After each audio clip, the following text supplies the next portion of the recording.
Right, ఇక ఇదే అంశంపై మాట్లాడేందుకు మనతో జాయిన్ అవుతున్నారు ప్రముఖ రాజకీయ సామాజిక విశ్లేషకులు అలాగే ఆర్థిక రంగ నిపుణులు బండారు రామ్మోహన్ రావు గారు అలాగే అంది సత్యం గారు.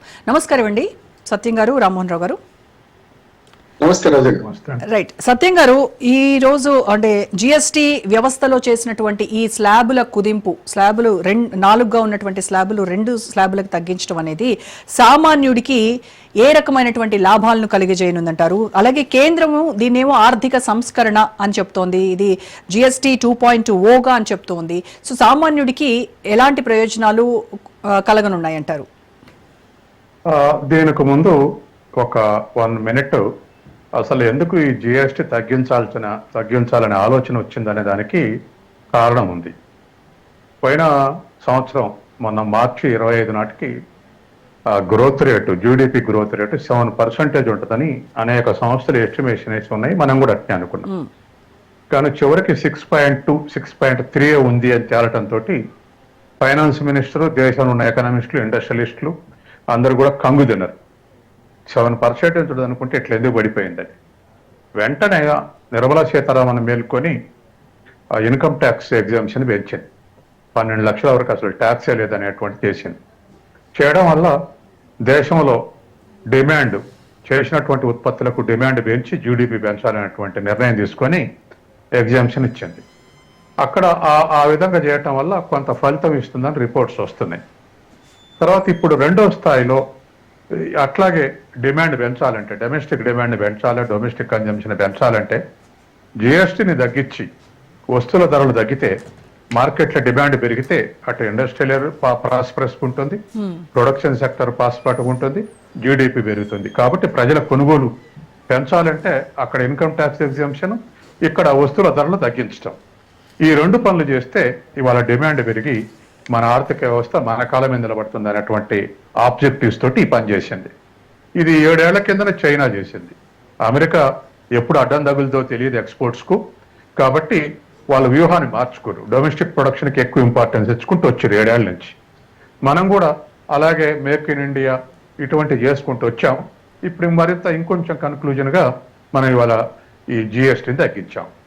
అయితే ఈ జిఎస్టిని ఇప్పుడు 4 స్లాబుల నుంచి 2 స్లాబులు తగ్గించిన స్లాబులు కాదు లెక్క, ఏ కమోడిటీకి దేంట్లో చేర్చారన్నదే రిజల్ట్ వస్తుంది.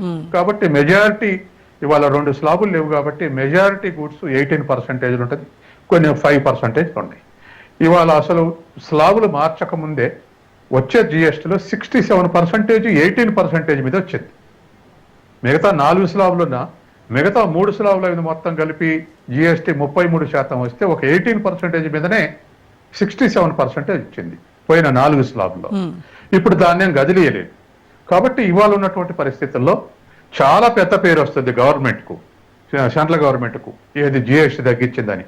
కానీ సెంట్రల్ గవర్నమెంట్కి వచ్చే నష్టం మాత్రం, తగ్గే ఆదాయం మాత్రం 45,000 కోట్లు మాత్రమే. 45,000 కోట్లు మాత్రమే సెంట్రల్ గవర్నమెంట్కు జిఎస్టీ తగ్గుద్ది అని చెప్పేసి అప్పుడే ఎస్టిమేషన్స్ వచ్చాయి. కాబట్టి సెంట్రల్ గవర్నమెంట్ కోల్పోయే ఆదాయం కన్నా ప్రజల కొనుగోలు శక్తి పెరగాలి, తర్వాత ఇండస్ట్రియల్ సెక్టర్ నిలబడాలి. ఎక్స్పోర్ట్స్కు అవతల అమెరికా డిస్కరేజ్ చేసినప్పుడు వాటిని ఇతర మార్కెట్లు ఎన్నుకోవడంతో పాటు సంపాదించడంతో మన ఇండియాలోనే మన మార్కెట్ని విస్తరించుకోవాలనే ఉద్దేశంతో ఇవాళ జిఎస్టీ తగ్గించారు. ఇది దీని అనుకున్నటువంటి బ్యాక్గ్రౌండ్. తర్వాత ఇప్పుడు ఇది తగ్గిస్తున్నప్పుడు ఒక ఆబ్జెక్షన్ రాష్ట్రాల నుంచి వచ్చింది. ఏమిటంటే financial research financial research institutes ఉన్నాయి, ప్రైవేట్ రీసెర్చ్ గ్రూప్స్ ఉన్నాయి.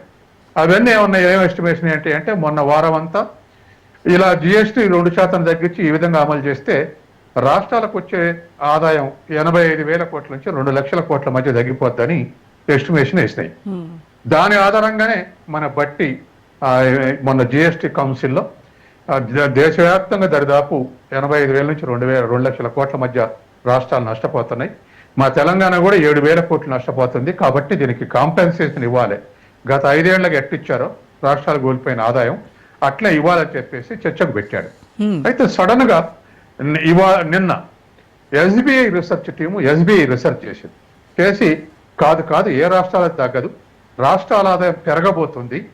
గతంలో 4 స్లాబులప్పుడు రాష్ట్రాల ఎస్జిఎస్టీ అంటారు, అంటే స్టేట్ జిఎస్టీ గతంలో 10 లక్షల కోట్లు వచ్చింది, ఈసారి 14 లక్షల కోట్లు రాబోతుంది. 10 లక్షల కోట్లు ఎస్జిఆర్ రూపంలో వస్తుంది, 4 లక్షల కోట్లు devolution of funds central government నుంచి వచ్చేటువంటిది ఉంది, 14 లక్షల కోట్లు వస్తుంది. కాబట్టి తగ్గే ప్రసక్తే లేదు. ఎస్బీఐ యొక్క రీసెర్చ్ ఉత్తరప్రదేశ్ 74,000 కోట్లు, తర్వాత ఇట్లా ఒక ప్రతిపక్ష పాలించే 8 రాష్ట్రాల్లోనే ఈ ఎస్టిమేషన్ వేశారు ఎస్బీఐ వాళ్ళు. వేసి ప్రతిపక్ష రాష్ట్రాల్లో ఎక్కడ తగ్గట్లేదు అని చెప్పేసి 8 రాష్ట్రాలని 7 రాష్ట్రాలకు ఎస్టిమేషన్ చూపెట్టారు. తెలంగాణను వాళ్ళు మెన్షన్ చేయలేదు. బహుశా తెలంగాణకు రావట్లేదు అనేది నాకున్నటువంటి డౌట్. కాబట్టి ఇవాళ ఉన్నటువంటి పరిస్థితుల్లో ఫైనాన్షియల్ గ్రూప్స్ చేసిన ఎస్టిమేషన్ కరెక్ట్ అయిద్దా, ఎస్బీఐ రీసెర్చ్ టీం చేసింది కరెక్ట్ అయిద్దా అనేది మనం ముందు చూస్తాం. అయితే ఇప్పుడు జిఎస్టీ 2 స్లాబ్స్ చేయటం వల్ల అనేక పేదవాళ్ళు కొనేటువంటి వస్తువులు, మధ్యతరగతి కొనేటువంటి వస్తువులకు ఖచ్చితంగా అది బెనిఫిట్. ఇది పాజిటివ్. జిఎస్టీ తగ్గింపులు ఇది ఒక పాజిటివ్ ఆస్పెక్ట్. కాబట్టి వీళ్ళందరూ కూడా ఇవాళ పేద ప్రజలకు కొనుగోలు శక్తి అకస్మాత్తుగా పెరగటం కష్టం. కాబట్టి ధరలు తగ్గిస్తే కొనేటువంటి అవకాశం ఉంది.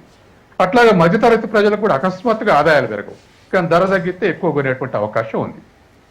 కాబట్టి ఒకవైపు 12 లక్షలు రిబేట్ ఇస్తే వాళ్ళు కొనేటువంటి వస్తువులు దరిదాపు అబవ్ మిడిల్ క్లాస్ వస్తువులు కొంటారు. కాబట్టి ఇప్పుడు మిడిల్ క్లాస్, లోయర్ క్లాస్ కూడా ఈ వస్తువులు కొనేటువంటి అవకాశం ఉంది. దీని ద్వారా జిఎస్టీ పెద్దగా దెబ్బతినదు. పోయిన ఫైనాన్షియల్ ఇయర్లో 24-25లో 22 లక్షల కోట్లు జిఎస్టీ వచ్చింది. ఈ నెల కూడా 1,86,000 కోట్లు వచ్చింది. కాబట్టి ఈ సంవత్సరం ఇంకా ఎక్కువే వస్తుంది, 22 లక్షల కోట్ల కన్నా ఎక్కువే వస్తుంది. తగ్గితే ఈ స్లాబులు తీసేయటం వల్ల ఒక 45,000 కోట్లు తగ్గుద్ది అనేటువంటి ఎస్టిమేషన్కి వచ్చారు. ఎకనామిక్ ఆస్పెక్ట్ లో ఇది ఆహ్వానించాలి, డొమెస్టిక్ డిమాండ్ పెంచాలి, డొమెస్టిక్ ప్రొడక్షన్ పెంచాలి.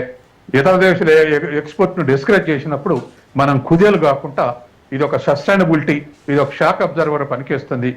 కాబట్టి ఇవి అమలు చేయాలని చెప్పేసి ఎవరైనా మినహాయింపు లేకుండా ఇవాళ సపోర్ట్ చేస్తున్నారు. అదే సందర్భంలో మన దేశంలో ఏదైనా రాజకీయం కూడా ఆలోచిస్తారు కదా. రాజకీయంగా ఆలోచించినప్పుడు వెంటనే అసెంబ్లీ ఎలక్షన్స్ రాబోతున్నాయి. కాబట్టి ఒక ఫేవరబుల్ కండిషన్ తయారు చేయడానికి ఈ టైంలో గతంలో ఎన్నిసార్లు తగ్గించినటువంటిది ఈసారి ఇప్పుడు ఈ టైం చూసుకొని తగ్గించారు. ఇది అసెంబ్లీ ఎన్నికల్లో బెనిఫిట్ కావడానికి అనేటువంటిది పొలిటికల్ సర్కిల్స్ లో జరిగేటువంటి డిబేట్. అయితే ఈ పొలిటికల్ సర్కిల్స్ లో కూడా ఎందుకు మరి ఈ టైంలో తగ్గించారు అంటే ఒక పాజిటివ్ అట్మాస్ఫియర్ క్రియేట్ అవుతుంది. ఇవాళ ఆల్ మీడియాస్ లో, ప్రింటెడ్ కానీ లేదా ఎలక్ట్రానిక్ మీడియాలో కానీ ఇది ఒక పాజిటివ్ ఆస్పెక్ట్ నే డిబేట్ జరుగుతుంది. కాబట్టి ఇది అధికారంలో ఉన్న పార్టీ ఉపయోగించుకోవటానికి ఈ టైంలో తీసుకున్నారని చెప్పేసి ఇతర ఆస్పెక్ట్ లో ఇవాళ డిబేట్ నడుస్తుంది. ఇది జిఎస్టీ యొక్క రిజల్ట్.